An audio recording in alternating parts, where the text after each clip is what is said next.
Olá, sejam muito bem-vindos a mais um episódio do SBD Cast, o podcast da Sociedade Brasileira de Diabetes que visa levar a educação de diabetes aos quatro cantos do Brasil. Hoje a gente vai falar sobre diabetes do tipo 3. Você já conhece esse tipo de diabetes? Pois é, vamos falar sobre ele hoje. Eu sou o Fred Prado, tenho diabetes tipo 1 há mais de 10 anos e conduzo as redes sociais Vida de Diabético. E quem está comigo, mais uma vez, é o Dr. Fernando Valente, médico endocrinologista, professor universitário que tanto nos ajuda aqui. Dr. Fernando, mais uma vez, obrigado pelo seu tempo e vamos falar sobre o diabetes do tipo 3. Estou querendo saber também, viu? Novidade para mim.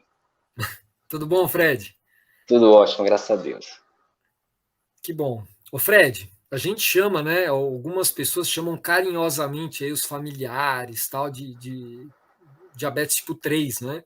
Que estão sempre juntas. Mas também eu acho que é interessante conhecer que esse termo também pode ser utilizado em outra situação. Aliás, a primeira coisa que eu queria deixar clara aqui é que ele não é um termo universalmente aceito dentro da comunidade médica. Então, existe um certo, uma incerteza, vamos dizer assim, né, se devemos ou não chamar. Tá? E da onde veio, como foi criado esse termo e para dizer o quê? Esse termo foi criado através da observação de que quem tem a doença de Alzheimer, que é o principal tipo de demência, certo? Existem vários tipos de demência, tá? Mas o principal tipo de demência, a doença de Alzheimer, ele tem algumas características, algumas anormalidades cerebrais que têm sobreposição com características presentes no diabetes, certo? Então,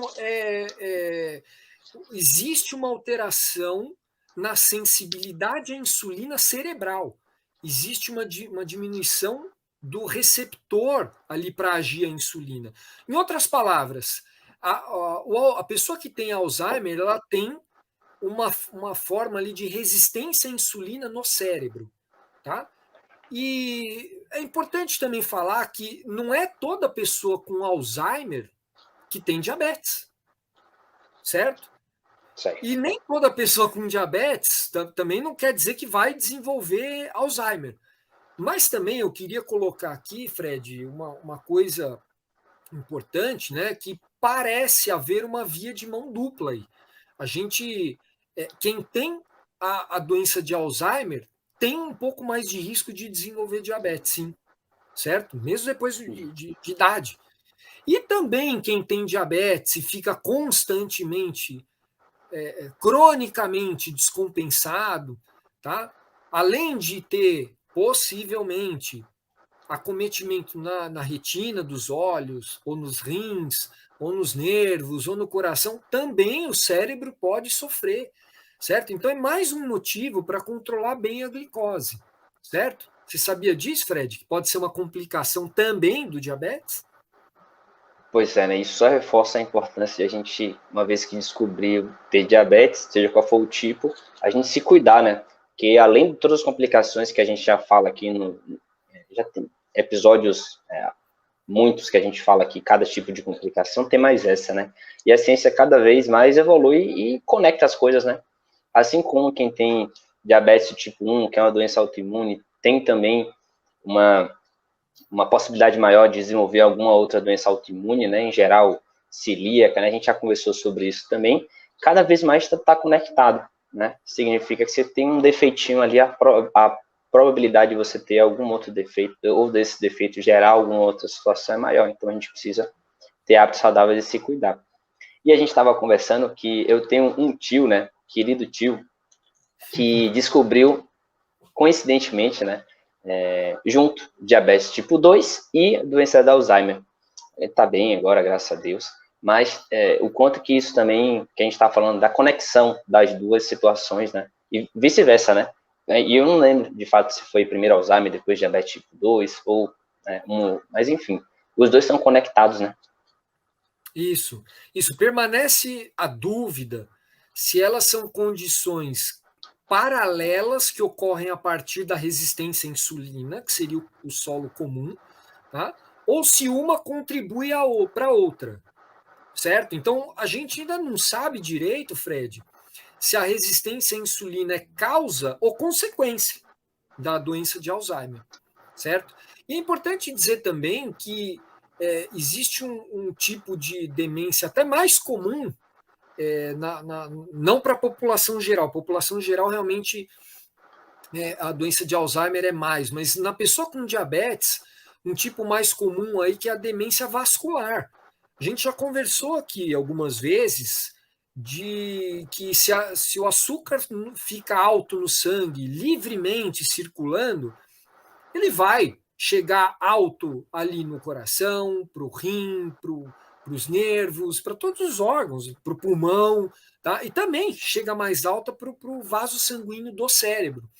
Então, esse açúcar no sangue alto, ele pode ser tóxico para o cérebro, ele pode ser tóxico para os vasos sanguíneos do cérebro, certo? E em longo prazo, a pessoa cronicamente, assim, fora do alvo, também pode ter esse acometimento. Por isso que a gente sempre, como você bem frisou, né, tenta fazer um ajuste, uma monitorização, porque essa não é uma complicação muito falada do diabetes, mas hoje em dia as pessoas com diabetes, como a gente sempre fala aqui, né, é possível viver super bem com diabetes e uma longevidade, dependendo se a pessoa, da precocidade, do quanto antes a pessoa começa a se tratar, levar uma vida normal, tá? Com, logicamente, todo esse fardo, esse trabalho que o diabetes pode dar, claro, tá? Mas a pessoa aprende a viver com aquilo, ela pode seguir vivendo muitos anos, certo? E por esse motivo, Fred, é uma recomendação das sociedades médicas a gente fazer uma triagem a partir dos 65 anos para mais, anual, buscando alterações sugestivas de demência. Não sei se você sabe disso, porque a gente falou aqui já em outras situações que anualmente é bom fazer o fundo de olho para olhar a retina, fazer o exame dos rins, né, medindo a filtração do rim e vendo a quantidade de proteína na urina, se tem ou não, fazer o exame dos pés, isso deveria ser anual, né? Mas as pessoas não falam muito sobre isso, até porque é um tema um pouco assim mais preocupante para falar, né? E a gente não quer ficar falando de coisa ruim, mas também não pode deixar de falar de um conceito que é importante. Então, o recomendável é fazer essa triagem anual para toda pessoa com 65 anos ou mais que tem diabetes. Afinal de contas, o diabetes é um dos fatores de risco para desenvolver demência. Tem muitos outros, certo? Obesidade, aumento da pressão, alterações do colesterol, cigarro, o sedentarismo. Nós falamos outro dia aqui, né, do quão poderoso é o exercício físico, um remédio para muitas coisas, e é também um remédio para a prevenção de demência. Olha. Você já tomou o seu remédio hoje, Fred? Vou tomar daqui a pouquinho. Eu já tomei Dá o uma, meu. dá uma andadinha na praia, fazer inveja para os amigos, né? Mandar no grupo do WhatsApp. Mas prometo que eu vou melhorar. Não vou fazer muito mais isso, não. Agora. Fred, é importante, você tá fazendo, a gente deve fazer do jeito que é possível no momento, né? Mas isso que você está falando de andar na praia, é interessante que alguns estudos mostram que o contato com a natureza ele diminui também o risco da gente ter essa complicação. Sabia? Não, total. A Eu natureza, tenho. então, se você sai para andar, por exemplo, na praia, melhor, você está em vantagem. E se você sai para caminhar com alguém, melhor ainda. Por quê? Porque existem dados que mostram que a integração social também é um fator protetor para os nossos neurônios. Ter uma estrutura familiar, ter amigos, não ficar isolado. Então, você está tomando um remédio com potência tripla. se você sai para fazer a caminhada na praia e ainda combinando de bater papo com alguém. E eu ainda aproveito para meditar, né? Então, eu acho que eu já li até estudo, e se você lembrar disso, que já começa a conectar, né, mostrar a relação entre meditação, né, ou seja, essa serenidade mental, com você também ter um controle glicêmico melhor. Não só porque você tem mais saúde mental, menos cortisol, menos estresse, é claro, mas também como, né, e os budistas estão aí para mostrar para a gente há centenas, milhares de anos, né, o quanto que a meditação conecta ao nosso corpo como um todo, e a gente sabe que tem coisas ali do nosso dia a dia que não estão sob nosso controle, e a meditação nos ajuda a ter mais essa presença, né? Muito bem colocado, Fred. Muito bem colocado. Maravilhoso você ter lembrado disso. Porque o nível de estresse, quando você medita, ele cai. A sua presença ali aumenta no momento, certo? Do seu corpo, os teus batimentos cardíacos, eles abaixam, eles normalizam. E a exposição ao estresse contínuo é muito maléfica para o nosso cérebro, né? Produz radicais livres, e isso acaba gerando complicações, até aumento da pressão arterial, também aumento da glicose, que a gente já citou aqui. Uhum. Então, é muito importante a meditação, é importante exercício, dormir bem também, o sono de curta duração, de má qualidade, o cérebro ele não limpa as toxinas que a gente produz durante o dia. É muito importante nós termos ali um momento adequado de sono.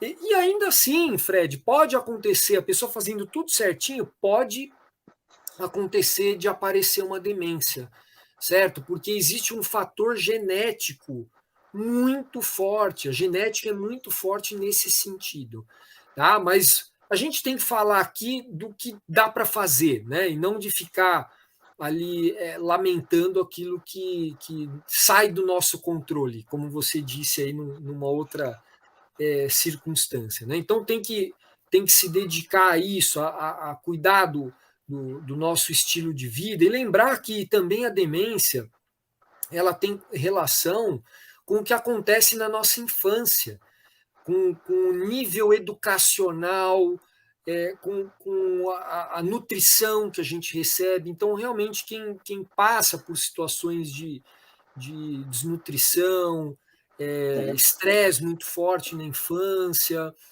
tudo isso vai gerar um aumento, né?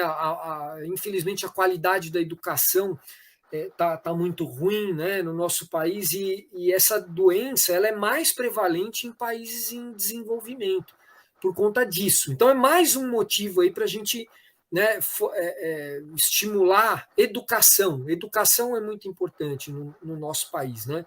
Educação, saúde. Aí já estamos filosofando demais, né, Fred? Mas é isso vai impactar numa doença lá na frente, né? Que a Total. gente pode reduzir se tiver aí medidas básicas, cuidado com a saúde humana, assim, orgânica, mental, né? Cuidar do ser humano, né, Fred?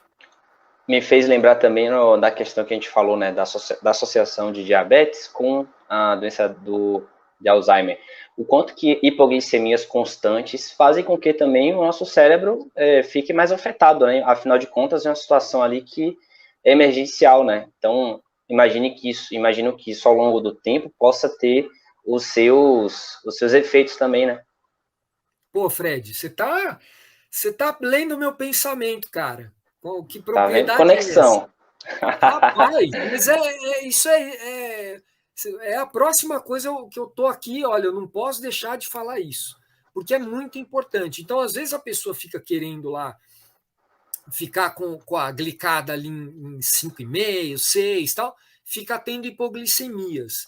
A gente já conversou sobre isso, que hipoglicemias, às vezes, vai acontecer uma ou outra hipoglicemia, né? Mas que se acontece uma hipoglicemia grave, e aí que eu quero chamar a atenção, se acontece uma hipoglicemia grave, em que a pessoa precisa da ajuda para sair dessa hipoglicemia, o tratamento todo precisa ser revisto. Porque já existe dado mostrando que hipoglicemia grave, em longo prazo, pode gerar aumento não só do risco cardiovascular, mas também aumento de risco de demência, certo? Então, por esse motivo que, para aquela pessoa que é muito suscetível a ter uma hipoglicemia, a meta de hemoglobina glicada, a meta de tempo no alvo, ela é diferente. Tá? Para uma pessoa que está numa idade, por exemplo, de 75 anos, ela já está com algum comprometimento ali das suas atividades, né? A gente não vai querer uma meta de 7% para essa pessoa, tá? Porque a gente não quer que ela faça hipoglicemia, não só pela demência, mas para não cair, não ter fratura, não se machucar,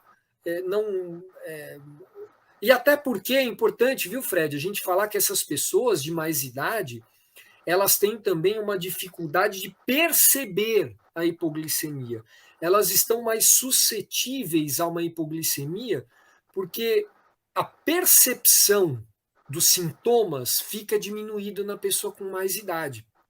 Tá? No teu caso, provavelmente, você começa a ter uma manifestação lá de palpitação, começa a suar, vai medir a glicose, vê que está um pouco baixa e tem tempo para comer alguma coisa e sair da hipoglicemia. A pessoa que tem acima de 65 anos, e quanto maior essa idade, mais isso acontece, não tem esse intervalo, essa margem para a pessoa se defender. Às vezes ela percebe de reação, né?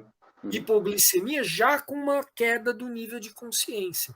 Então, por isso, a meta para essa pessoa vai ser diferente. Às vezes vai ser 8, 8,5 de glicada. Às vezes o tempo no alvo, ali 50% de tempo no alvo já está de bom tamanho, contanto que o tempo em hipoglicemia fique abaixo de 1%. Certo? Então, foi muito bom você ter frisado isso, porque o açúcar alto no sangue, cronicamente, sim, é ruim. Mas hipoglicemia grave não é para acontecer, de perder a consciência, tal. Se está acontecendo, precisa urgentemente revisitar o tratamento, conversar com o médico para ver o porquê que isso aconteceu e evitar que isso aconteça em outras ocasiões. Maravilha. Beleza, então. Missão cumprida. Aprendi bastante. Obrigado aí pelo teu tempo, pelo teu conhecimento. E é isso, galera. Espero que vocês tenham gostado. Sugiram aí mais temas para a gente poder bater papo aqui, conversar e aprender juntos. Beleza? Doutor Fernando, obrigado. Boa semana e a gente se vê no próximo episódio do SBD Cash. Obrigado, Fred. É sempre um prazer aqui estar com você, né? E eu também queria dizer que eu aprendo muito aí com você. Ainda a gente precisa estar sempre ali, né? Treinando a memória, a atenção, né? E a perda disso pode chamar atenção para algo que pode ser mais grave, pode não ser, mas pode ser. Um grande abraço para você e para todo mundo que está ouvindo a gente. Valeu. Tchau, tchau, galera. Um abraço.